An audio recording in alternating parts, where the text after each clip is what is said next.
మంత్రి అచ్చెన్నాయుడు ఆరోపణలపై ఎమ్మెల్సీ దువ్వాడ శ్రీనివాస్ మండిపడ్డారు. వైఎస్ జగన్మోహన్ రెడ్డి కుటుంబాన్ని విమర్శించడం మానుకోవాలని హితవు పలికారు. మావిగన్ రాజధాని అంశాన్ని పక్కదారి పట్టించడానికే జగన్పై వ్యక్తిగత ఆరోపణలు చేస్తున్నారని ఆగ్రహం వ్యక్తం చేశారు. ఢిల్లీ, హైదరాబాద్ వంటి నగరాల్లో 1000 లోపు ఎకరాల్లోనే రాజధాని నిర్మాణం జరిగితే అమరావతిలో 1,00,000 ఎకరాల భూమి ఎందుకు అన్యాయంగా ప్రజల నుంచి లాక్కుంటున్నారని ప్రశ్నించారు. అమరావతి రాజధాని పేరుతో రియల్ ఎస్టేట్ వ్యాపారం చేస్తున్నారని దువ్వాడ ఆరోపించారు. అందరికీ నమస్కారం. ఆంధ్రప్రదేశ్లో అభివృద్ధి పూర్తిగా పక్కన పెట్టారు.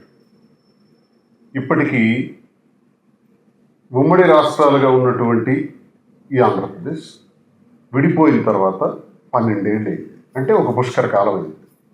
ఈ పుష్కర కాలంలో 2014 నుంచి 19 వరకు చంద్రబాబు నాయుడు గారు ముఖ్యమంత్రి. మళ్ళీ ఇప్పుడు 24 నుంచి 26 సంవత్సరం, అంటే ఈ 2 సంవత్సరాలు, మొత్తంగా 7 సంవత్సరాలు వారే ముఖ్యమంత్రి. జగన్మోహన్ రెడ్డి గారి మధ్యలో 5 సంవత్సరాలు చేశారు. మరి 7 సంవత్సరాలు గడుస్తున్నప్పటికి కూడా ఇప్పటికీ చర్చ ఏంటంటే అమరావతి పైన ఊరికే డైవర్షన్ పాలిటిక్స్. అమరావతి నిర్మాణం గురించి మీరు చేసిన కృషి ఏంటి? అసలు రాష్ట్రంలో పరిపాలనా కేంద్రం ఫలానాది రాజధానిగా ఉండాలి అని ఎక్కడ చట్టంలో లేదు. ముఖ్యమంత్రి గారు ఎక్కడ కూర్చుని పరిపాలిస్తే ఆ ప్రాంతాన్నే రాజధాని కింద డిక్లేర్ చేయొచ్చు. దేశంలో చాలా ప్రాంతాల్లో ఈరోజు రాజధాని ఉన్నంత మాత్రానే ఆ ప్రాంతం అభివృద్ధి చెందుతుందని, రాజధాని కేంద్రంగా లేకపోతే ఆ ప్రాంతం అభివృద్ధి చెందదని చాలా దుర్మార్గమైనటువంటి ఆలోచన. చట్టం చేయాలని, అసలు చట్టానికి రాజధానికి సంబంధం ఏంటి? ఆంధ్రప్రదేశ్లో శాసనసభలో కనీసం అప్పర్ హౌస్కి ఇంటిమేషన్ ఇవ్వకుండా, అప్పర్ హౌస్కి పంపించకుండా రాజధాని కోసం ఒక చట్టం. దాని తర్వాత కేంద్ర ప్రభుత్వంలో క్యాబినెట్లో మరి పార్లమెంట్ సమావేశాల్లో కూడా మరి అమరావతి కోసం, రాజధాని కోసం చట్టం. అసలు ఈ చట్టం అవసరం ఉందా? ఇది ఎందుకు ఇలా డైవర్ట్ చేస్తున్నారు? నిజంగా మీకు రాజధాని మీద చిత్తశుద్ధి ఉంటే 2014 నుంచి 19 వరకు 50,000 ఎకరాలు ఇంచుమించుగా సేకరించారు. ఆ తర్వాత 5 సంవత్సరాలు అధికారం కోల్పోయిన తర్వాత మళ్ళీ ఇప్పుడు అధికారంలోకి వచ్చి మరో 50,000 ఎకరాల్ని అదనంగా సేకరించారు. ఎందుకు అంటే ఆ 50,000 ఎకరాలు ఏముంటుంది? జస్ట్ ఒక మున్సిపాలిటీ పరిధి అన్నారు. అంటే 50,000 ఎకరాలకు సంబంధించినటువంటి రైతులకు 5 ఏళ్ల తర్వాత మీరు ఆడినటువంటి మాట ఇది. ఇప్పుడు మరో 50,000 ఎకరాలు, మొత్తంగా 1,00,000 ఎకరాలు. ఈ 1,00,000 ఎకరాలను కూడా అభివృద్ధి చేయాలంటే, ల్యాండ్ డెవలప్మెంట్ చేయాలంటే 1 ఎకరాకి 2 కోట్లు అవుతుంది అంటున్నారు. అంటే సుమారు 1,00,000 ఎకరాల కోసం 2 లక్షల కోట్లు ఇప్పుడు పెట్టుబడి కావాలి అంటున్నారు. పైగా కన్స్ట్రక్షన్ కోసం మరి ఎక్కడ లేని విధంగా, మీరు ఎక్కడైనా మన ప్రజలు ఒకసారి మీ ఊర్లో ఉండే, గ్రామంలో ఉండే ఒక మేస్త్రిని అడగండి, పిలిచి అడిగితే చెప్తాడు ఒక స్క్వేర్ ఫీట్కి ఎంత ఖర్చు అవుతుంది నిర్మాణానికి అంటే 1,200 నుంచి 1,500 రూపాయలు అవుతుంది. పోనీ 2,000, 3,000, 4,000. 4,000 అంటే బ్రహ్మాండంగా వస్తుంది, రిచ్ కంటెంట్తో వస్తుంది. మరి వీళ్ళు 14,000 రూపాయలు పెట్టారు ఒక స్క్వేర్ ఫీట్కి. అంతేకాదు రోడ్ల నిర్మాణం కోసం 1 కిలోమీటర్కి 53 కోట్లు. కేంద్ర ప్రభుత్వం వేస్తున్నటువంటి నేషనల్ హైవే రహదారుల కోసం 20 కోట్ల రూపాయలకి 1 కిలోమీటర్ ఇస్తున్నారు. మరి 53 కోట్లు ఎందుకు? మరి ఈ రకంగా మీరు పెంచుకుంటా పోతే 2 లక్షల కోట్లు కాదు, ఈరోజు ఒక పుష్కర కాలమైనా సరే కనీసం పునాదికి కూడా నోచుకున్నటువంటి అమరావతి మరో 2 పుష్కర కాలాలైనా, అంటే మరో 24 సంవత్సరాలైనా ఈ అమరావతి పూర్తి కాదు. ఈ 2 లక్షల కోట్లు చాలు. ఈ పెట్టుబడి ఇంచుమించు 10 లక్షల కోట్లకు పోవచ్చు. ఎందుకు ఈ వృధా? ఢిల్లీలో రాజధాని కొరకు మరి బ్రహ్మాండంగా ఢిల్లీ రాజధానిలో ఆ పార్లమెంటు నిర్మాణం కొరకు 970 కోట్లు అయింది. మనకి ప్రపంచ స్థాయిలో పేరు ప్రఖ్యాతులు కలిగినటువంటి పెద్ద రాజకీయ చరిత్ర కలిగినటువంటి ఢిల్లీ ప్రాంతంలో 970 కోట్లు. మరి హైదరాబాద్ నగరంలో కేసీఆర్ గారి హయాంలో 618 కోట్లు అయింది రాజధాని, ఆ క్యాపిటల్ ఎంటైర్ నిర్మాణం కోసం. మరి మీకెందుకండి 1,00,000 ఎకరాలు?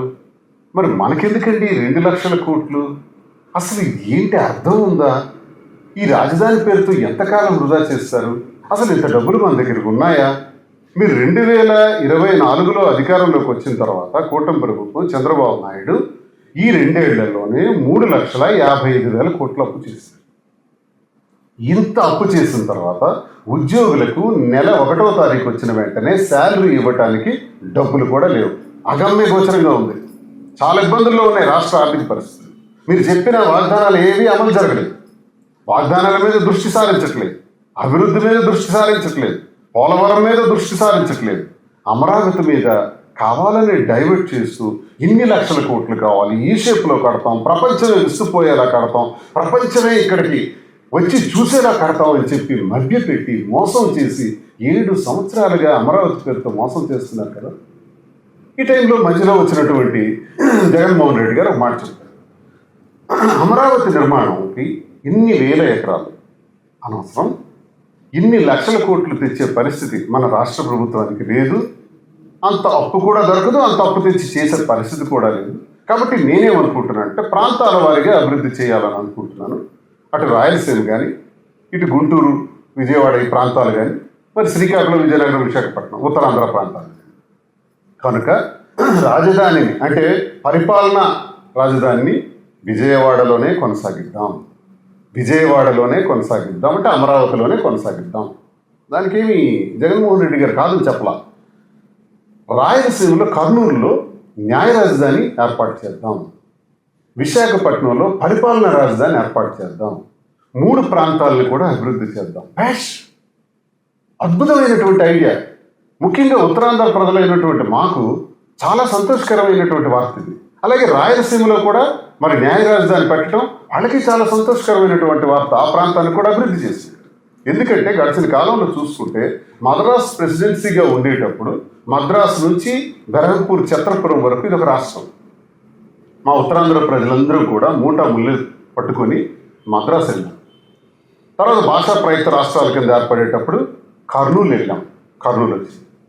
ఆ తర్వాత హైదరాబాద్ వచ్చింది, హైదరాబాద్ కూడా వెళ్ళాం. అది పోయి ఇప్పుడు అమరావతి వచ్చింది, అమరావతి కూడా వెళ్తున్నాం. ఎన్నాళ్ళు మాకు వెట్టి చాకరి, ఎన్నాళ్ళు మాకు ఈ ప్రయాణాలు? మాకే ఒక అనుమానం వస్తుంది. మా ప్రాంతం అభివృద్ధి కానప్పుడు, మా ప్రాంతం అభివృద్ధికి నోచుకోనప్పుడు మేమెందుకు ప్రత్యేక రాష్ట్రం అడగకూడదు? మనకు కూడా కోరుకుంది. కళింగ రాష్ట్రం మాకు కావాలి, మేము కోరుతాం. ఎందుకంటే ఇన్ని ప్రాంతాల్లో అభివృద్ధి చేసేటప్పుడు మద్రాసు కానీ, కర్నూలు కానీ, హైదరాబాద్ కానీ, ఈరోజు అమరావతిలో కానీ మా రెవెన్యూ కూడా ఉంది. మా ఉత్తరాంధ్ర ప్రాంతానికి చెందినటువంటి రెవెన్యూ నిధులు కూడా అందులో పెట్టుబడిగా పెడుతున్నారు. పోనీ పెట్టినటువంటి ఆ క్యాపిటల్, ఆ రాజధానులు ఏమైనా ఉంటున్నాయా? ఉండట్లేదు. ఎక్కడో ఒక దగ్గర ఏదో ఒక సందర్భంలో విభజనకు కారణం అవుతున్నాయి, అవి మారిపోవటానికి కారణం అవుతుంది. అప్పుడు మా పరిస్థితి ఏంటి? ఈ రాష్ట్రంలో గట్టిగా చెప్పుకోవాలనుకుంటే మహానగరంగా ఆవిర్భవించింది విశాఖపట్నం. విశాఖపట్నంలో మరి ఆ బీచ్ రోడ్లో ఉన్నటువంటి ఆ కొండపైన ఈ నిర్మాణాలు జగన్మోహన్ రెడ్డి గారు నిర్మాణం చేశారు.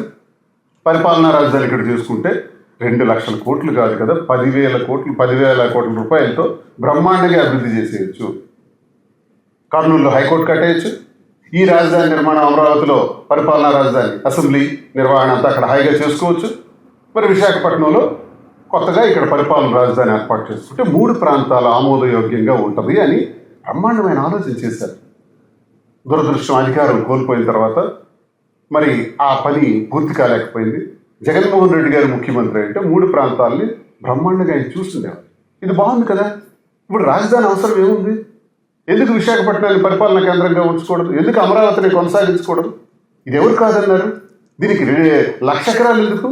కేవలం కావాలని అక్కడ రియల్ ఎస్టేట్ చేసుకొని, వ్యాపారం చేసుకుని లక్షల కోట్లు సంపాదించుకోవాలన్నటువంటి దురాశ. పోని అదొద్దు. ప్లాన్ బి కింద జగన్మోహన్ రెడ్డి గారు కూడా ఒక మాట చెప్తారు. అటు మచిలీపట్నం కానీ, విజయవాడ కానీ, అటు గుంటూరు కానీ, మావి కానీ, ఈ ప్రాంతం ఒక 110 కిలోమీటర్లు ఉంటుంది. అట్లీస్ట్ పోనీ ఈ ప్రాంతంలో పెట్టండి. అక్కడ నల్లరేగడి భూములు, నది పక్కన నదీ పరివాహక ప్రాంతం, ఎప్పటికైనా ప్రమాదం. ఆ ప్రాంతంలో రాజధాని నిర్మాణం అనేది అసాధ్యం. అది రైతులకు ఎంతో మేలైనటువంటి భూమి. అంత భూమిని ఎందుకు వృధా చేయటం? హాయిగా ఒక 1000 ఎకరాలు, 2000 ఎకరాలు ఈ ప్రాంతంలో సెట్ చేసుకుంటే ఆ తక్కువ డబ్బులతో ఈ నిర్మాణాన్ని ఇక్కడ చేసేస్తే అందరికీ అందుబాటులో ఉంటుందని ప్లాన్ బి కింద చెప్పారు మావిగారు. ఇది చెప్పిన దగ్గర నుంచి కూడా తెలుగుదేశం పార్టీలో ఒక్కడికి కూడా నిద్ర పట్టట్లా. ప్లాన్ ఏ చెప్పారు, వారు చేయరు, నచ్చడానికి. ప్లాన్ బి పోల్చి